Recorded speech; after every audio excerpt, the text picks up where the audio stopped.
नमस्कार साथियों, आप सभी का स्वागत। मैं डॉक्टर दिनेश कुमार पांडे। साथियों, आज हम लोग गणित विषय के अंतर्गत समुच्चय के दूसरे पार्ट की बात करेंगे।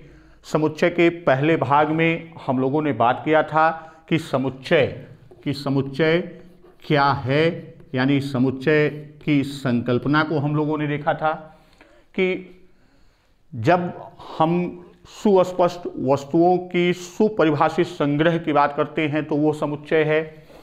फिर हम समुच्चय के सदस्य की बात किए कि समुच्चय का सदस्य क्या होता है। तो यहाँ सदस्य कि ये समुच्चय का सदस्य है,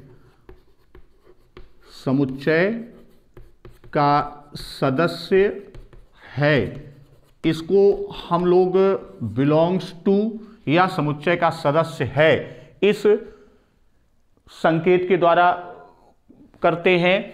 और फिर उसके बाद दूसरी चीज यहां पर जो सबसे प्रमुख चीज है कि वह है कि समुच्चय को हम अंग्रेजी के कैपिटल लेटर से डिनोट करते हैं और जो समुच्चय का सदस्य है या उसी को हम अवयव भी कहते हैं। सदस्य या अवयव है तो उसे हम आप इस अगर अंग्रेजी अक्षर है तो वह स्मॉल लेटर से उसको हम आप लिखते हैं। अब सदस्य या अवयव की जब बात आती है तो उसके सदस्य या अवयव गणित में हम उसे वस्तुएं कहते हैं। गणित के अंतर्गत हम उसे क्या कहते हैं? वस्तुएं।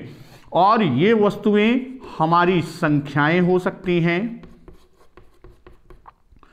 शब्द हो सकता है, अक्षर हो सकता है और संकेत हो सकता आदि। यानी यह विभिन्न रूप जो है वो हम वस्तुओं के, चाहे वो संख्याओं को व्यक्त करें, शब्द को व्यक्त करें, अक्षर, संकेत आदि किसी भी रूप में व्यक्त करते हैं। तो ये समुच्चय के सदस्य की बात किया था। उसके बाद ये बात हुई कि यदि समुच्चय ए में सदस्य संख्या जो है, समुच्चय ए में सदस्य संख्या मान लीजिए m है, तो हम सदस्य संख्या को कैसे प्रदर्शित करते हैं कि n with in bracket a, यानी number of set a elements की बात हम करेंगे तो वह m होगा। इससे भी हम लोगों ने परिचय प्राप्त किया था। उसके बाद समुच्चय के अंतर्गत हम लोगों ने समुच्चय की लिखन की विधि की बात की थी, जिसमें सारणीयन या सूची विधि की बात की थी और दूसरा नियम या निर्माण विधि की बात की थी। तो जो साथी पहला पार्ट न देखे हों, ऊपर आई बटन पर आपको लिंक मिलेगा, वहां से आप पहला पार्ट भी देख सकते हैं। तो आज हम लोग आगे चलते हैं और आज के खंड में हम लोग बात करेंगे कि समुच्चय के प्रकार। कल हम लोग समतुल्य समुच्चय पर खत्म किए थे पहले पार्ट में, तो आज हम उससे आगे बढ़ते हैं।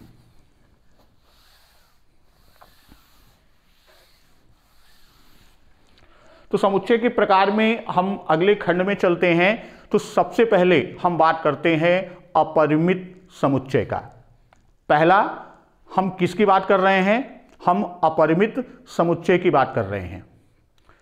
फिर हम उसके बाद बात करेंगे किसकी? हम बात करेंगे परिमित समुच्चय की। तो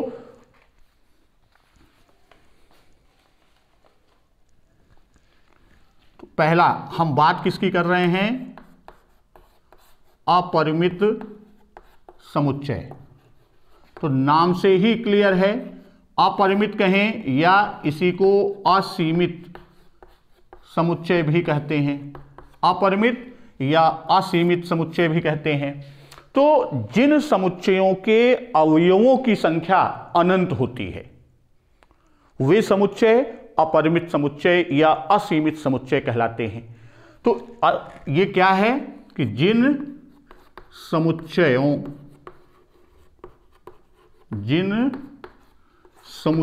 के अवयवों की संख्या,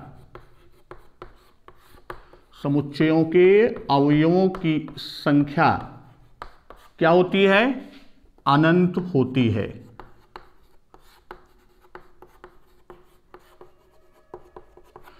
जिन समुच्चयों के अवयवों की संख्या अनंत होती है वे क्या कहलाते हैं? वे अपरिमित या असीमित समुच्चय कहलाते हैं।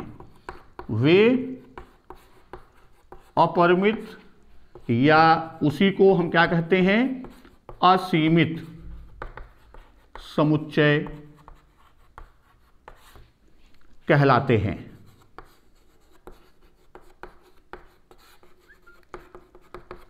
तो अब यहां पर जैसे एक एग्जाम्पल हम लेते हैं कि समुच्चय A बराबर,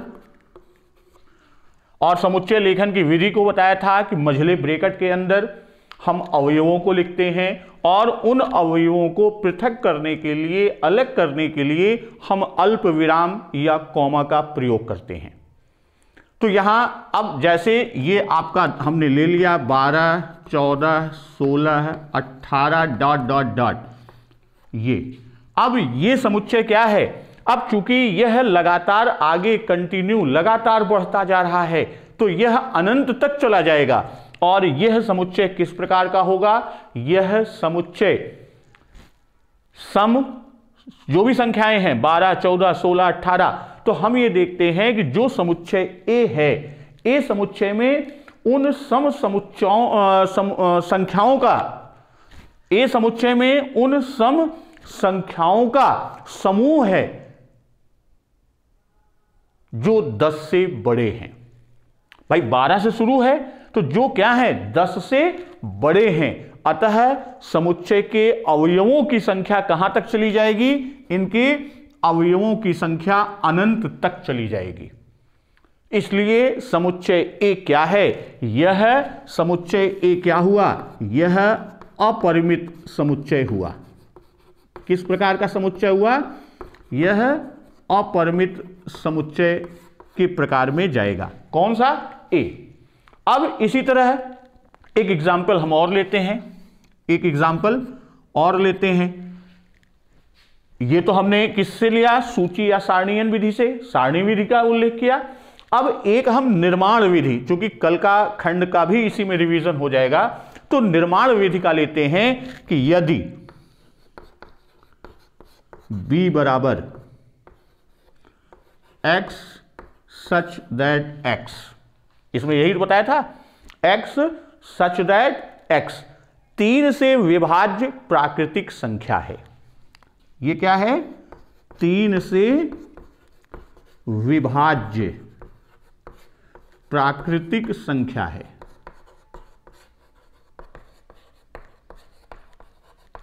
अब ये प्रश्न आपसे पूछा जाएगा कि यह किस प्रकार का समुच्चय है? तो अब हम आप जानते हैं कि x सच दैट x 3 से विभाज्य प्राकृतिक संख्या है। तो 3 से विभाज्य प्राकृतिक संख्याएं असीमित हैं, अनंत हैं। भाई आप जितना 3 के आप गुणा करते हुए रूप में चले, प्राकृतिक संख्याओं में 3 से गुणा करते जाइए, आपको 3 की संख्याएं, विभाजित होने वाली संख्याएं मिलती जाएंगी। तो अब यहां पर असीमित है, इसलिए B क्या होगा? B समुच्चय भी अपरिमित समुच्चय की श्रेणी में जाएगा। तो यानी B के अवयव, इसके जितने भी एलिमेंट्स हैं वो क्या होंगे? वह असीमित होंगे। इसको हम इस तरह से भी लिख सकते हैं कि B, अब ये 3 से विभाज्य प्राकृतिक संख्याएं हैं, तो आपका 3, 6, 9, 12, 15 और यह आपका अनंत तक चलता जाएगा। तो यह क्या हो गया? यह आपका असीमित या अपरिमित समुच्चय की श्रेणी में जाएगा। तो ये तो था हमारा अपरिमित समुच्चय। अब इसके बाद हम बात करते हैं किसकी? इसके बाद हम बात कर रहे हैं परिमित समुच्चय। ये तो था हमारा अपरिमित समुच्चय, अब हम बात कर रहे हैं परिमित समुच्चय।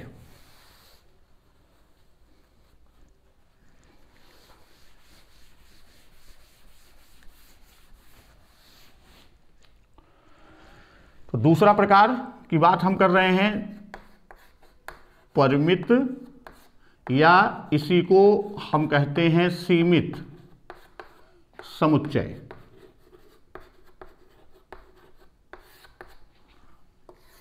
तो नाम से ही क्लियर है, परिमित या सीमित समुच्चय की बात करते हैं। तो जिन समुच्चयों के अवयवों की संख्या परिमित या सीमित होती है वे परिमित समुच्चय कहे जाते हैं। इसको कैसे परिभाषित करेंगे? जिन समुच्चयों के अवयवों या सदस्यों की संख्या सीमित या परिमित होती है वे परिमित समुच्चय कहलाते हैं। वे परिमित या सीमित समुच्चय कहलाते हैं। परिमित या सीमित समुच्चय कहलाते हैं। तो ये तो हमारा सीमित समुच्चय का हो गया। अब इसके एग्जाम्पल हम ले लेते हैं। जैसे हमने लिया कि a इज इक्वल टू, अब यहां शून्य, यानी एक अवयव है, शून्य है, तो यहां पर इसमें अवयवों की संख्या कितनी हो गई? इसमें अवयवों की संख्या क्या है?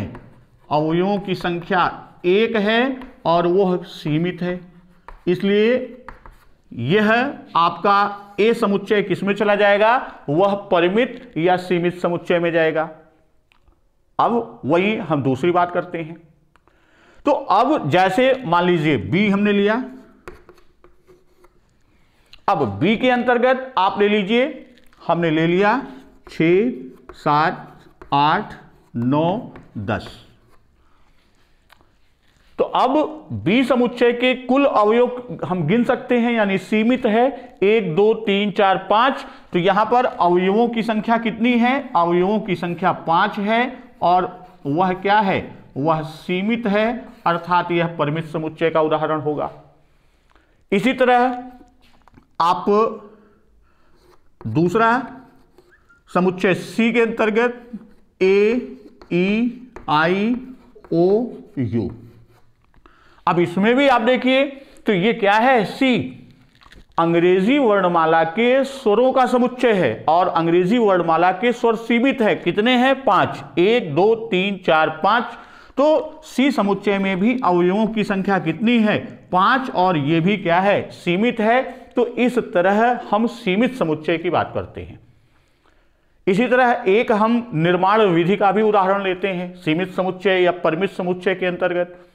तो अब इसमें हम लेते हैं कि मान लीजिए हमने लिया डी समुच्चय x सच दैट x। ऐसे तो लिखते हैं निर्माण विधि में कि एक प्राकृतिक संख्या x सच दैट x क्या है? एक प्राकृतिक संख्या है, एक प्राकृतिक संख्या है और x इज लेस देन 5। यहां पर कह रहा है कि x सच दैट x, यानी x है किसके बराबर? एक प्राकृतिक संख्या है जो 5 से कम है, तो उनका समूह। तो ये इसको हम इस तरह से भी लिख सकते हैं कि ये प्राकृतिक संख्या 1 से शुरू होती है। गिनती करने वाली संख्याओं को ही हम क्या कहते हैं? प्राकृतिक संख्या कहते हैं। तो 1, 2, 3, 4, चूंकि 5 से कम है, x का मान 5 से कम है, तो इसमें आ जाएगा 1, 2, 3, 4, अर्थात इसमें अवयवों की संख्या सीमित है 4, और यह किसमें चला जाएगा? यह सीमित या अपरिमित समुच्चय के परिमित समुच्चय के अंतर्गत यह चला जाएगा। सीमित या परिमित समुच्चय के अंतर्गत यह जाएगा। तो ये आपका हो गया क्या? यह आपका उदाहरण बना परिमित। तो परिमित और अपरिमित दो हमने देखा। अब हम बात करते हैं किसकी? रिक्त समुच्चय। रिक्त से पहले भी हम बात कर लेते हैं एकल समुच्चय।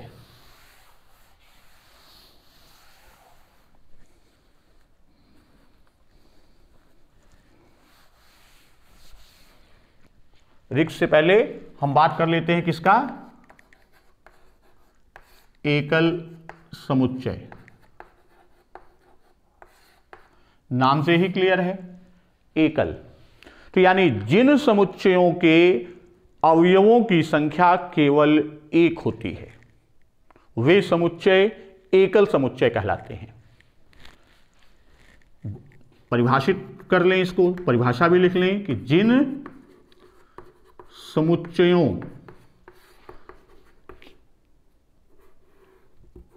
के अवयवों की संख्या, जिन समुच्चयों के अवयवों की संख्या केवल एक होती है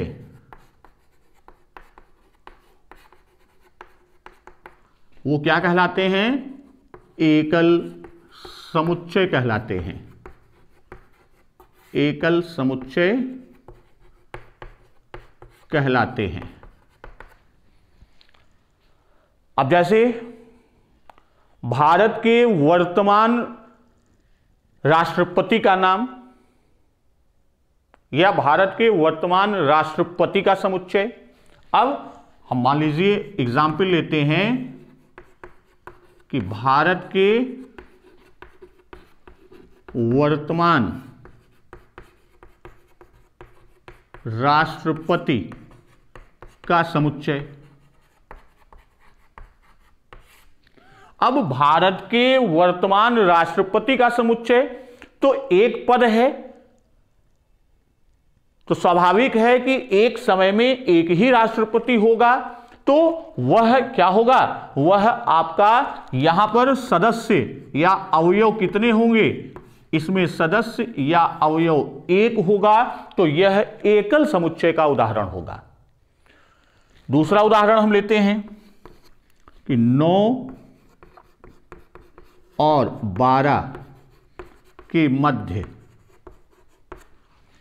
9 और 12 के मध्य हम क्या करते हैं?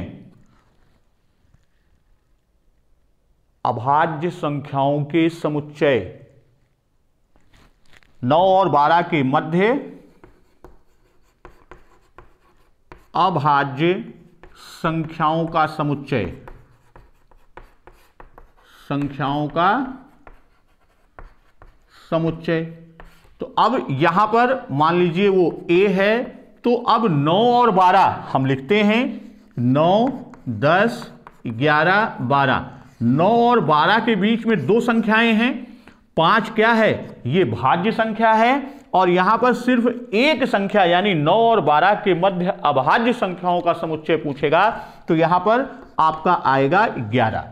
तो इसमें भी अवयव की संख्या कितनी? एक है, तो इसलिए यह किस प्रकार का समुच्चय होगा? यह एकल समुच्चय होगा। दूसरी चीज, हम एक नियम विधि का भी उदाहरण लेते हैं कि P बराबर x सच दैट x, कैसे लिखते हैं? x सच दैट x सबसे छोटा धन पूर्णांक है। x क्या है? यह सबसे छोटा धन पूर्णांक है।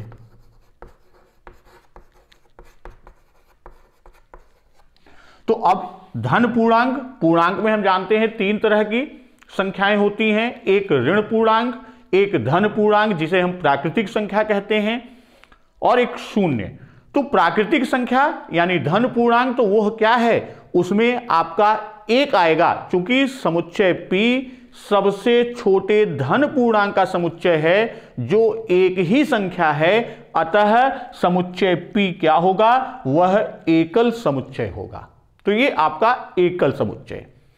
इसके बाद हम बात करते हैं रिक्त समुच्चय। एकल समुच्चय के बाद अगला खंड रिक्त समुच्चय।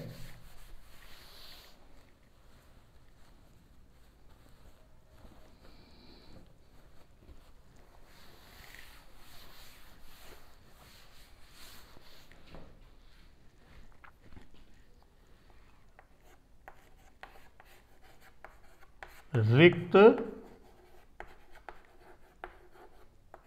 समुच्चय, नल या वॉइड। तो रिक्त समुच्चय से आशय क्या है? रिक्त समुच्चय का आशय है कि जिन समुच्चयों के एक भी अवयव ना हो उन्हें रिक्त समुच्चय, इसी को अंग्रेजी में नल सेट, वायड सेट या एम्प्टी सेट भी कहते हैं। इसकी परिभाषा लिख लेते हैं कि जिन समुच्चयों के या में जिन समुच्चयों के एक भी अवयव नहीं होते, समुच्चयों के एक भी अवयव नहीं होते रिक्त समुच्चय कहलाते हैं। रिक्त समुच्चय, अंग्रेजी में इसी को नल सेट या इसी को वायर्ड सेट या इसी को एम्प्टी सेट भी कहते हैं।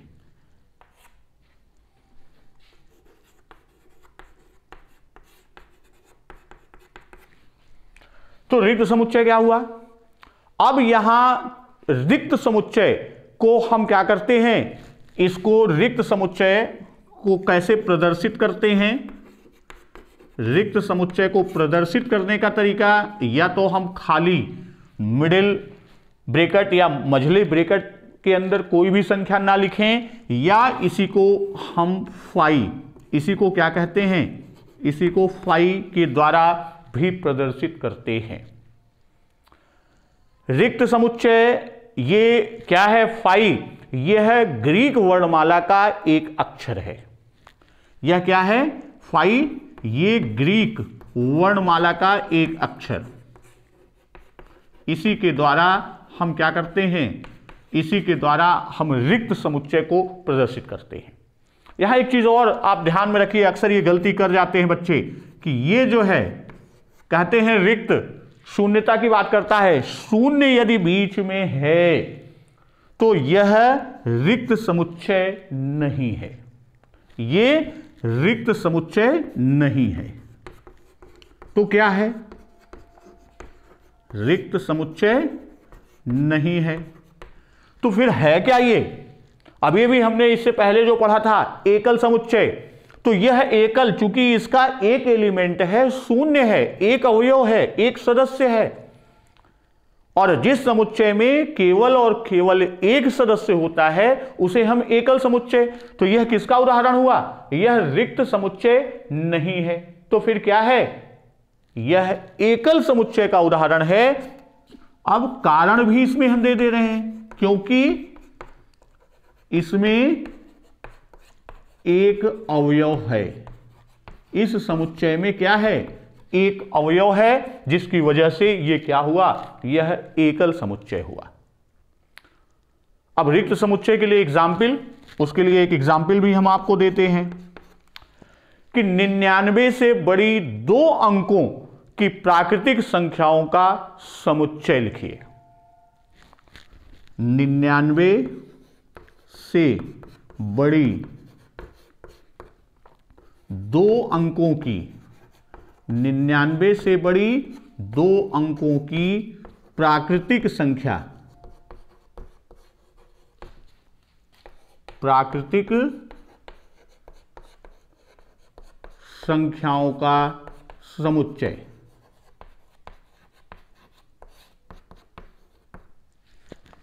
अब हम जानते हैं कि 2 अंक की बड़ी से बड़ी संख्या कौन सी होती है? स्वयं 99। तो इसका मतलब है कि इससे बड़ी कोई दूसरी संख्या नहीं है।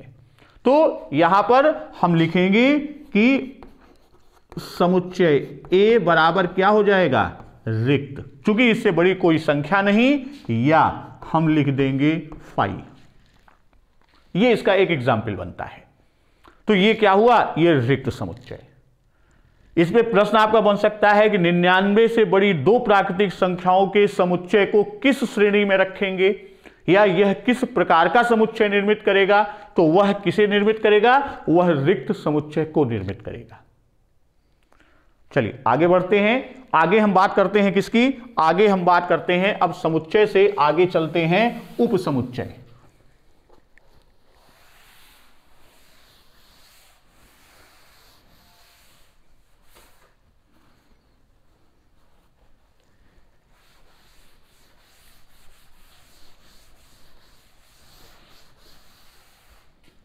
अब हम बात किसकी कर रहे हैं? हम बात कर रहे हैं उप समुच्चय।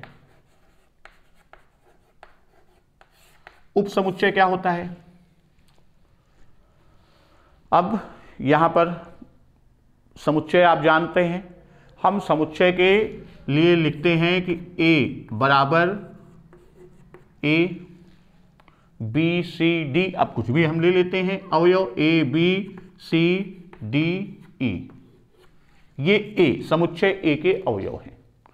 वहीं हम समुच्चय B, इसमें हमने लिया A, समुच्चय C, जब समुच्चय C की बात किया तो इसमें हमने ले लिया A और C, फिर समुच्चय D, समुच्चय D को भी हमने लिया, इसमें ले लिया C D E, फिर समुच्चय E के अंतर्गत आप ले लिए B C D, हमने लिया B C D, और फिर समुच्चय F, एक और हम ले लेते हैं समुच्चय F, इसमें B C D E, इसमें क्या लिया? B C D E। अब यहां पर आप देखिए जो आपके ये 6 समुच्चय हैं, A समुच्चय में A B C D E है, B में सिर्फ A है तो B में जो है वो A में भी है, C में AC है वो A में भी है, D में C D E है तो इसमें भी है, और E में B C D है जो A में भी है, और F में B C D E यह सभी में है। तो यहां अब हम इसके लिए क्या कहते हैं कि इन 6 समुच्चय के आधार पर सबसे पहले हम B से बात करते हैं। B समुच्चय का अवयव समुच्चय A का भी है। यहां B समुच्चय का अवयव समुच्चय A का भी अवयव है, समुच्चय A का भी अवयव है। अब यहां एक चीज ये ध्यान दीजिए कि A है लेकिन B समुच्चय का अवयव, A में A है लेकिन उसके इतर भी उसमें और सारे अवयव हैं। तो इसी तरह B को हम क्या कहेंगे? समुच्चय B A का क्या है? समुच्चय A का एक अवयव कॉमन है, बाकी उसमें अलग है। अब समुच्चय A जो है वो समुच्चय C में भी है, यानी B का अवयव समुच्चय C में भी है। अब यहां इस तरह से लिखते हैं कि समुच्चय B का अवयव किसमें? C में भी है, समुच्चय C में भी है, A है। और इस तरह हम ये कह सकते हैं कि ये B क्या है? A का उपसमुच्चय है। समुच्चय B समुच्चय A का उपसमुच्चय। यहां पर इस आधार पर हम इन दोनों के आधार पर हम बात करेंगे क्या कि समुच्चय B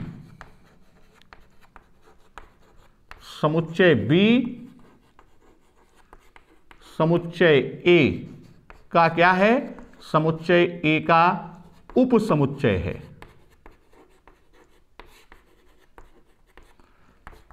समुच्चय B समुच्चय A का उपसमुच्चय कहा जाएगा। और समुच्चय A, भाई इसका इससे संबंध होगा तो स्वाभाविक है, जैसे आपसे कहा जाएगा कि आपको जो पढ़ा रहा है कि राम को कोई टीचर पढ़ा रहा है, कहेंगे कि राम के गुरुजी हैं, तो गुरुजी का भी तो राम से संबंध होगा, तो यानी राम का शिष्य है या उसका स्कॉलर है, उसका स्टूडेंट है, उसका ट्रेनीज है। तो अब यहां पर उसी तरह संबंध होगा कि B तो A का उपसमुच्चय हो गया, तो स्वाभाविक है कि ए का भी बी से संबंध होगा। तो इसी संबंध को कि समुच्चय ए क्या है, समुच्चय बी का अधिसमुच्चय है। अब यहां दूसरी चीज कि समुच्चय ए समुच्चय बी का, समुच्चय बी का क्या है, समुच्चय बी का अधिसमुच्चय, अधिसमुच्चय या इसी को कहते हैं कि यह उसका सुपरसेट है। तो अब यहां पर हमने देख लिया कि यह उसका सुपरसेट है। तो अब इन दोनों को हम प्रदर्शित भी करते हैं अलग अलग रूपों में। जैसे हम इसके लिए क्या करते हैं, जब हम उपसमुच्चय, यहां पे हम इसको लिख लेते हैं कि जब आप कहेंगे कि बी समुच्चय ए का उपसमुच्चय है, इस तरह से समझें कि समुच्चय बी क्या है, समुच्चय ए का उपसमुच्चय। तो इसको हम कैसे प्रदर्शित करेंगे,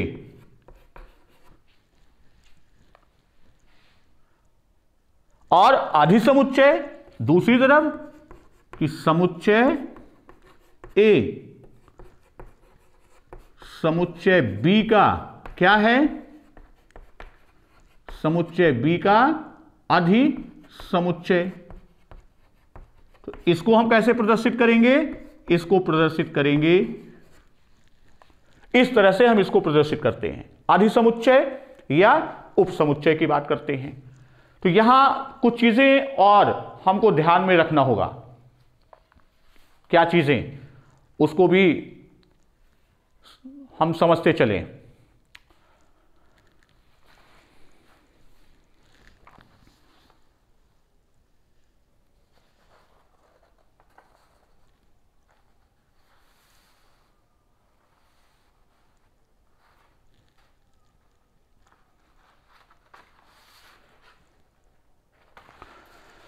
चलिए अब इसी से आगे बढ़ते हैं।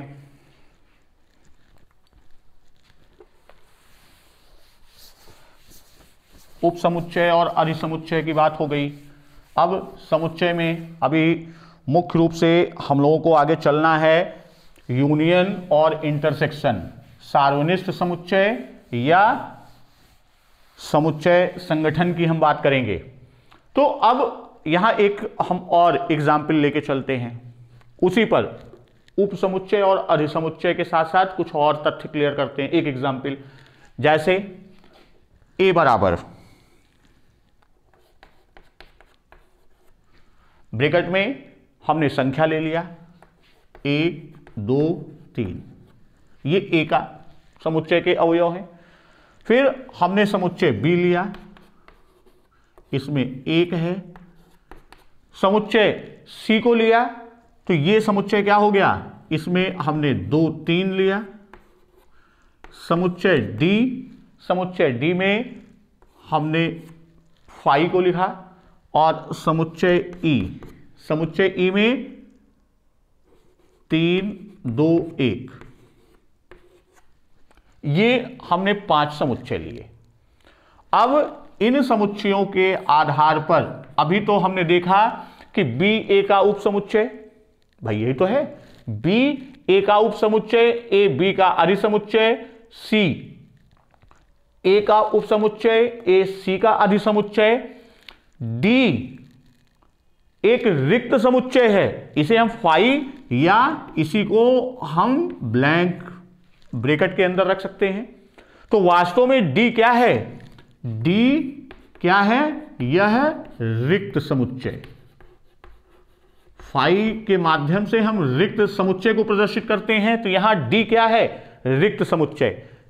और इसके अवयवों की संख्या कितनी है, इसके अवयवों की संख्या बराबर 0, यानी एक भी अवयव नहीं है। तो D का अवयव A में भी है। यहां यह चीज आपको ध्यान, यानी रिक्त समुच्चय प्रत्येक समुच्चय का उपसमुच्चय होता है। तो D का अवयव, इसको इस तरह से समझें कि D का अवयव समुच्चय A, भाई A में तो आप कहेंगे 1 2 3 है, अगर हम जैसे यहां एक ही लिया, बाकी 2 को हटा दिया, हम तीनों को हटा दें तो वो रिक्त हो जाएगा ना भाई। जैसे हम यहां आपको समझाने के लिए कर रहे हैं, जैसे A बराबर 1 2 3, हमने यहां से 2 और 3 को हटा दिया तो 1 बचा जो B समुच्चय है, और हमने तीनों को हटा दिया तो ये रिक्त समुच्चय है जो कि D को प्रदर्शित कर रहा है। वही कहा जा रहा है कि D का अवयव समुच्चय A में भी है, समुच्चय A में भी है। जब समुच्चय A में भी है तो यह क्या हुआ, D समुच्चय A का उपसमुच्चय हुआ। तो इस आधार पर हम क्या कह सकते हैं कि D समुच्चय A का भी उपसमुच्चय है, B नहीं, A का उपसमुच्चय है। तो यानी इस आधार पर आप ये कह सकते हैं कि समुच्चय D समुच्चय B C D E का भी उपसमुच्चय है। यानी B C D E में D जो है ये इनका भी क्या है, इनका भी उपसमुच्चय है। यानी हम ये कहेंगे कि रिक्त समुच्चय सभी समुच्चयों का उपसमुच्चय होता है। यहां इसको बिल्कुल ध्यान रखिएगा, ये कई बार प्रश्न पूछा जा चुका है कि रिक्त समुच्चय जिसे हम आप किसके रूप में दिखाते हैं, या तो इस रूप में या फाई के रूप में, तो ये क्या होता है, रिक्त समुच्चय प्रत्येक समुच्चयों का, रिक्त समुच्चय प्रत्येक समुच्चयों का उप समुच्चय होता है। यह चीज आपका हो गया। अब यहां एक चीज और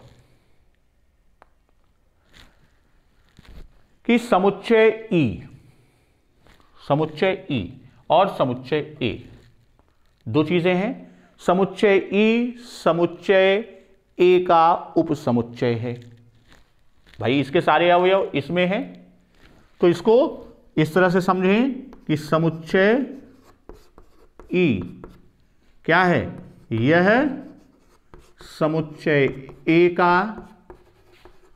उपसमुच्चय है। यहां तक कोई समझ में परेशानी नहीं कि E जो है वो A का उप, दोनों में वही है, दोनों में। अब फिर एक चीज यहां पर देखते हैं कि यहां हम इसको इस तरह से लिख सकते हैं कि E A, समुच्चय E समुच्चय A का उपसमुच्चय है। परंतु यहां पर एक चीज और आप ध्यान दीजिए, 1 2 3 1 2 3 यहां पर, परंतु E बराबर A, दोनों समान है, दोनों के अवयव क्रम किसी भी रूप में बदल जाए तो भी समुच्चय, अभी कल हमने चर्चा किया था, यदि समुच्चय के अवयवों के क्रम को परिवर्तित कर दें, बदल दें, उनके स्थान को अदल बदल दें, तो भी समुच्चय में कोई परिवर्तन नहीं होता, यानी समुच्चय परिवर्तित नहीं होता। तो अब यहां पर हमने ये देखा कि E बराबर A, तो इस प्रकार के उपसमुच्चय उचित उपसमुच्चय नहीं होते। ये समुच्चय क्या है, ये इस प्रकार का समुच्चय जहां पर E और A बराबर हैं, यह समुच्चय उचित उपसमुच्चय नहीं होते, उचित उपसमुच्चय नहीं होते। यह चीज भी आपको ध्यान में रखना है। तो इनको हम क्या कहते हैं, इन्हीं को हम समसमुच्चय कहते हैं, इक्वल सेट कहते हैं। इन्हीं को हम क्या कहते हैं, इन्हें हम सम समुच्चय, कल समतुल्य की बात किया था, इन्हें हम क्या कहते हैं? सम समुच्चय कहते हैं। या इसी को हम क्या कहते हैं? इसी को इक्वल सेट कहते हैं। अब यहां एक चीज और, अब मामला, एक प्रश्न आ गया कि यह है उचित सम समुच्चय क्या है? उचित सम समुच्चय की बात आ गई। भाई ये उचित सम समुच्चय नहीं है तो उचित सम समुच्चय है क्या? अब यहां एक प्रश्न यह बनता है, तो उचित सम समुच्चय के लिए कि जब वो समुच्चय एक दूसरे के अवयव हों किंतु बराबर ना हो। तो यहां इस तरह से समझें कि ये क्या है? ये आपका जैसे बी ए का उपसमुच्चय है। ये क्या है? हम इसकी बात कर रहे हैं कि यह बी ए का उपसमुच्चय है। बी ए का क्या है? उपसमुच्चय। तो अब इसको हम इस तरह से, जैसे अभी हमने संकेत की बात किया था, उपसमुच्चय को हम कैसे प्रदर्शित करते हैं, तो यहां हम कैसे प्रदर्शित करेंगे कि बी इन, यहां पर नीचे इज नॉट इक्वल टू, ये हमारा उचित उपसमुच्चय, जो उचित उपसमुच्चय की बात करते हैं उसको इस संकेत के द्वारा प्रदर्शित करते हैं, और जो अनुचित समुच्चय होता है यानी उचित समुच्चय नहीं होता तो वह क्या हो जाएगा? वह बी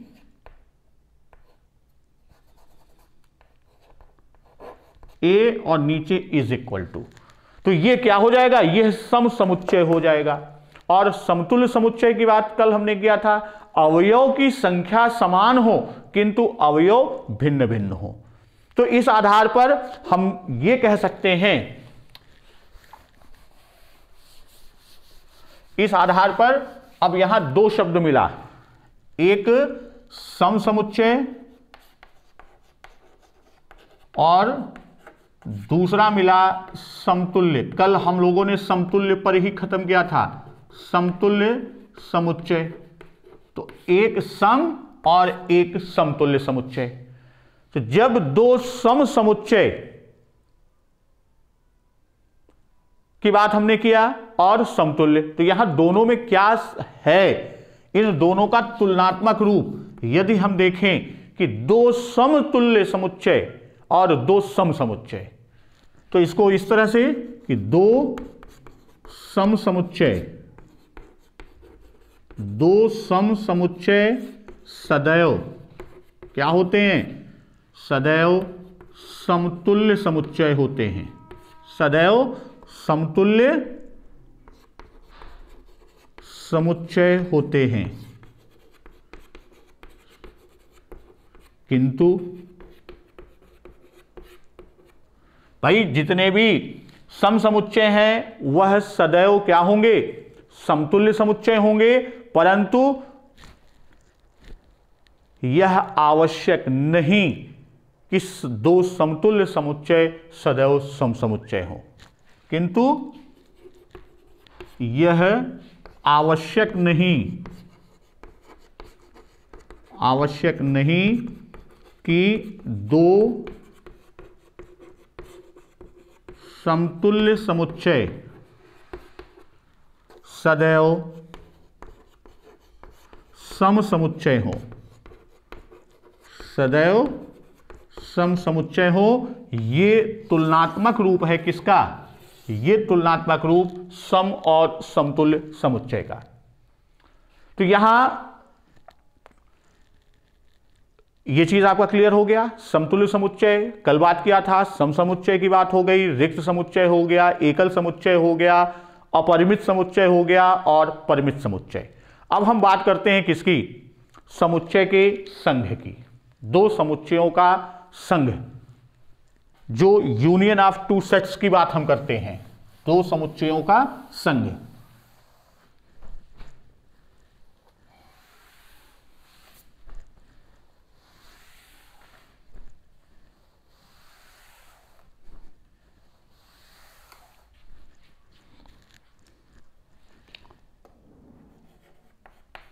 दो समुच्चयों का संघ।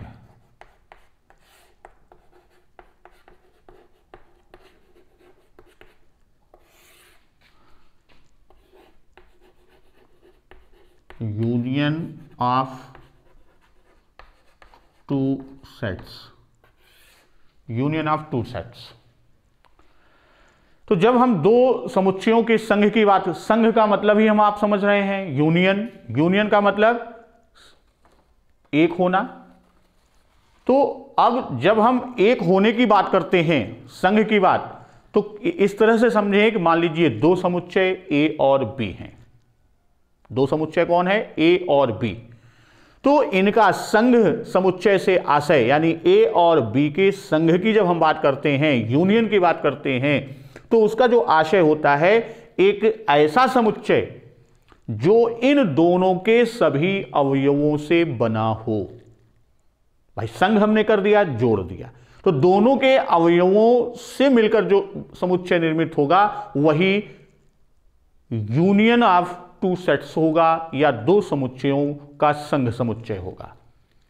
तो इसमें हम ये करते हैं कि दो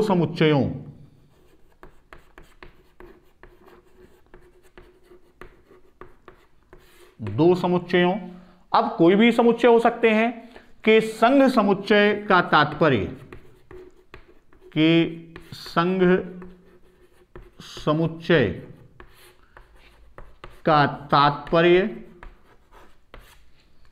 एक ऐसे समुच्चय से, यानी इनको जब हम किन्हीं दो को जोड़ेंगे तो एक नई चीज मिलेगी, तो वही तात्पर्य एक ऐसे समुच्चय से है,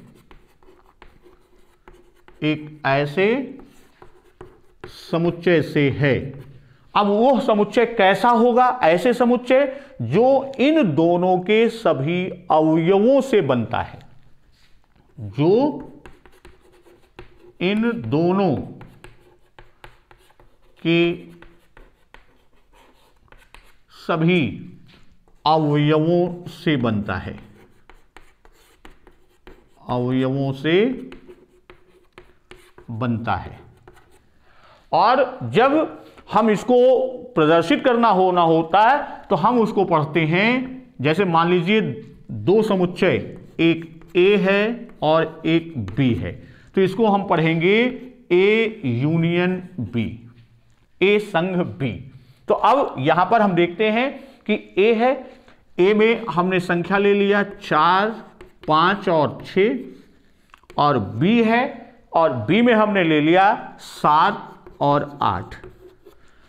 ये आपका प्रश्न बनता है कि ए समुच्चय बी बराबर इतना, तो प्रश्न आएगा ए यूनियन बी का मान क्या होगा? तो इसका मान हो जाएगा इन दोनों का योग, यानी 4, 5, 6 यूनियन 7, 8। ये अब सभी अवयव को ले लीजिए, तो आपका हो गया 4, 5, 6, 7, 8, यानी ए यूनियन बी का मान, ए संघ बी का मान क्या हो गया? 4, 5, 6, 7। अब यहां पर एक एग्जाम्पल और हम लेते हैं इसी का।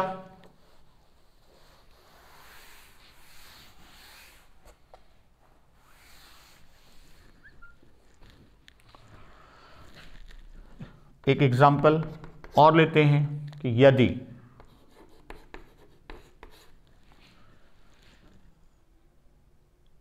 ए बराबर एक्स सच दैट एक्स प्राकृतिक सम संख्या है, यदि ए बराबर एक्स सच दैट एक्स एक प्राकृतिक संख्या है,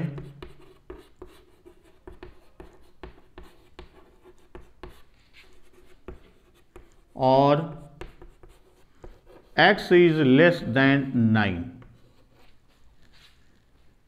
क्या है कि प्राकृतिक संख्या है, एक नहीं बल्कि क्या है, x सच दैट x प्राकृतिक संख्या, और x इज लेस देन 9। और दूसरी तरफ b is equal to x such that x क्या है, प्राकृतिक सम संख्या है, प्राकृतिक सम संख्या है और x इज लेस देन 5। ये आपकी दो समुच्चय दिए गए हैं और आपसे पूछा है कि ए यूनियन बी का मान क्या होगा, ए यूनियन बी का मान क्या होगा। अब एक प्रश्न आपका आया, तो अब हम यहां ए बराबर है तो ए के स्थान पर क्या लिख सकते हैं, x सच दैट x प्राकृतिक संख्या है और x 9 से छोटा है। तो यानी प्राकृतिक संख्या 1 से लेकर 8 तक की संख्याएं, तो इसमें 1 2 3 4 5 6 7 8, क्योंकि 9 से छोटा है 9 होगा नहीं। और b का मान क्या है, कह रहा है कि x सच दैट x प्राकृतिक सम संख्या जो x 5 से छोटा है, x लेस देन 5। तो अब सम संख्याओं को हम जानते हैं कि सम संख्याओं में कौन सी संख्याएं आएंगी, उसमें आपकी आएगी 2 और 4। तो यहां आपका आएगा 2 और 4। तो अब जब हम A यूनियन B की बात करेंगे तो ये आपका आ जाएगा 1 2 3 4 5 6 7 8 यूनियन दूसरा हमारा क्या हो जाएगा 2 और 4। अब यह प्रश्न इसलिए मैंने एग्जाम्पल लिया कि इस पर भी हम गलती करते हैं, हम क्या करते हैं, रिपीट कर देते हैं। तो यहां एक चीज ये ध्यान में रखिएगा कि हम अवयव को रिपीट नहीं करेंगे, अवयव का रिपीटिशन नहीं होता। तो यहां पर जब हम ए यूनियन बी की बात करेंगे तो उसका मान कितना आ जाएगा, 1 2 3 4 5 6 7 8। क्यों, क्योंकि 2 यहां पर है, इनमें से हम 1 को लेंगे, 4 यहां पर है, तो एक ही बार हम उसको लेंगे तो 1 2 3 4 5 6 7 8 ये संख्याएं हमारी आएंगी। तो ये हमारा यूनियन या संघ की बात हुई। अब इसी तरह हम अगला लेते हैं कि सार्वनिष्ठ समुच्चयों का सार्वनिष्ठ रूप। संघ हमने देख लिया, अब हम बात करते हैं किसकी, सार्वनिष्ठ की।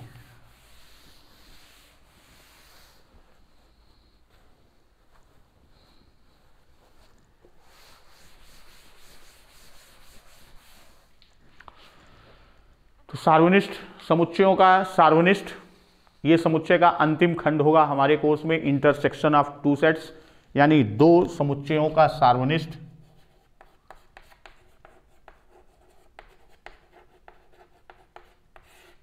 समुच्चयों का सार्वनिष्ठ, इंटरसेक्शन ऑफ टू सेट्स। तो ये क्या है, सार्वनिष्ठ दो समुच्चय अगर मान लीजिए ए और बी हैं। अब यहां हम एग्जाम्पल से चलते हैं, दो समुच्चय ए और बी हैं। ए में क्या है, हमने ले लिया 4 5 6 7 8 और बी समुच्चय में ए में ले लिया 4 5 6 7 8 और इसमें ले लिया 6 7 8 9 10।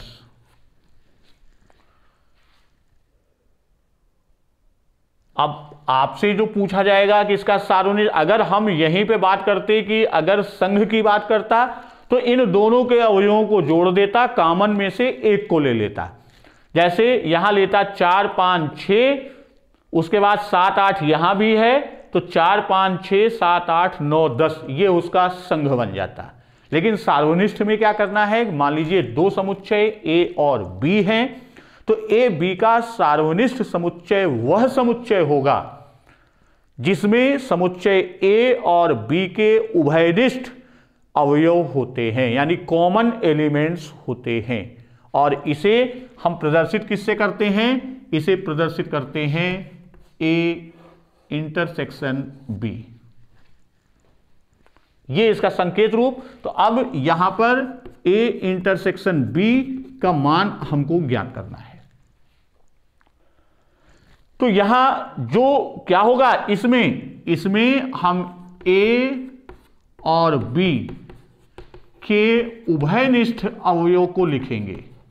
A और B के जो उभयनिष्ठ अवयव होंगे वो हम इसके अंतर्गत लिखेंगे। तो अब यहां देखिए उभयनिष्ठ कौन है, यहां पर आपका 6 उभयनिष्ठ है, 7 उभयनिष्ठ है और 8 उभयनिष्ठ है, यानी 3। तो A intersection B is equal to 6, 7, 8, ये आपका उत्तर होगा। तो इस तरह हम लोगों ने समुच्चय के पूरे खंड को 2 पार्ट में देख लिया, और जो साथी पहला पार्ट नहीं देखे हैं तो वह प्लेलिस्ट में जाकर आप समुच्चय पार्ट 1 को देख लेंगे, और फिर अगले वीडियो में हम अगले चैप्टर के साथ मिलेंगे। नमस्कार, वंदे मातरम।